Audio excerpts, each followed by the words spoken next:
Hello again, and welcome back to Egypt. Welcome back to the Bible story about the 10 plagues of Egypt. And once again, at the end of this story, I plan to ask you a question, and here it is. In this story about the plague of flies, there were no flies in what part of Egypt where the Hebrews lived? What was the name of the land where they lived? I believe you will know the answer if you listen to the Bible story very closely.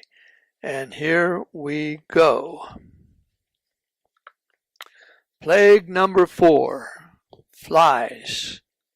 God told Moses to go early in the morning and stand before Pharaoh once again and tell him, "Let my people go that they may serve me."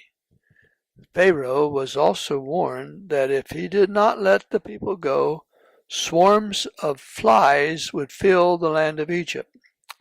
They would come into his house and into the houses of all the Egyptians.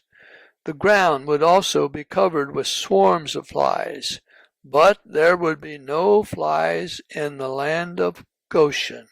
No flies in the land of Goshen where the Hebrews lived.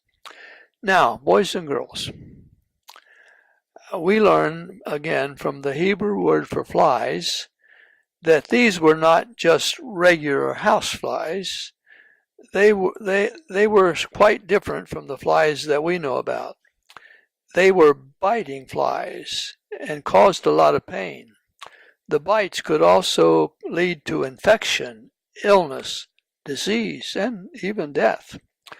Some believe that the flies were bloodsuckers, and their bites left the people swollen and disfigured. The Bible says the land was corrupted by reason of the swarm of flies.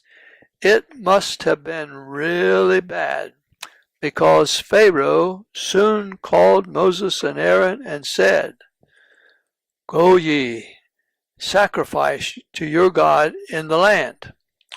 Moses told him they could not sacrifice in the land, but they would go a 3 days' journey into the wilderness and make a sacrifice as God commanded.